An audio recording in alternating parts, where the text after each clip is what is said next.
Lecture du livre des Actes des Apôtres. En ces jours-là, Paul, qui avait quitté Antioche avec Silas, arriva ensuite à Derbé, puis à Lystre. Il y avait là un disciple nommé Timothée. Sa mère était une juive devenue croyante, mais son père était grec. À Lystre et à Iconium, les frères lui rendaient un bon témoignage. Paul désirait l'emmener. Il le prit avec lui et le fit circoncire à cause des Juifs de la région, car ils savaient tous que son père était grec. Dans les villes où Paul et ses compagnons passaient, ils transmettaient les décisions prises par les apôtres et les anciens de Jérusalem, pour qu'elles entrent en vigueur. Les églises s'affermissaient dans la foi, et le nombre de leurs membres augmentait chaque jour.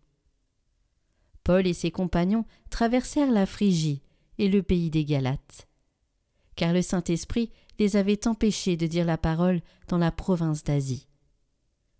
Arrivés en Mysie, ils essayèrent d'atteindre la Bithynie, mais l'Esprit de Jésus s'y opposa. Ils longèrent alors la Mysie et descendirent jusqu'à Troas. Pendant la nuit, Paul eut une vision. Un Macédonien lui apparut debout, qui lui faisait cette demande.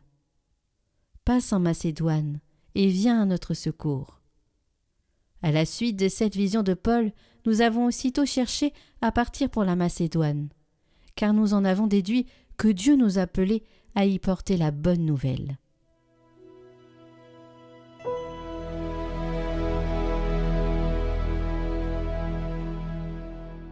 Acclamez le Seigneur, terre entière.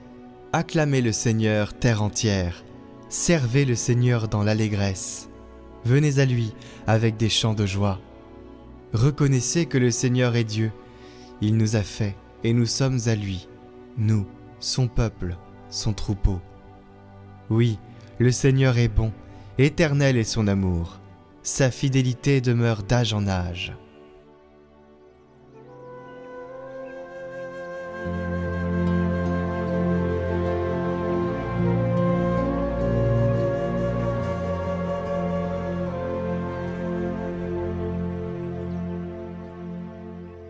Évangile de Jésus-Christ selon saint Jean.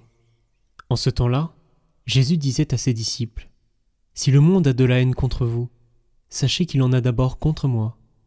Si vous apparteniez au monde, le monde aimerait ce qui est à lui.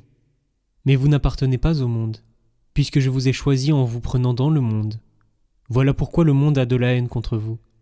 Rappelez-vous la parole que je vous ai dite. Un serviteur n'est pas plus grand que son maître. Si l'on m'a persécuté, on vous persécutera, vous aussi. Si l'on a gardé ma parole, on gardera aussi la vôtre.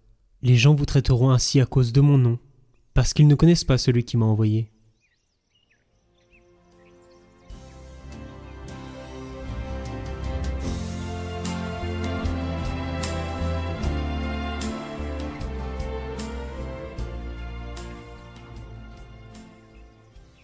Commentaire de sainte Catherine de Sienne.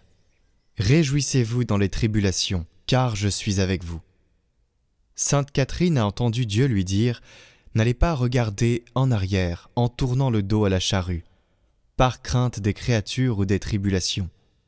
C'est dans les tribulations que vous devez vous réjouir. Le monde prend plaisir à vous faire 1000 injustices. Ne vous attristez des injustices du monde que parce qu'elles sont des offenses qu'il me fait.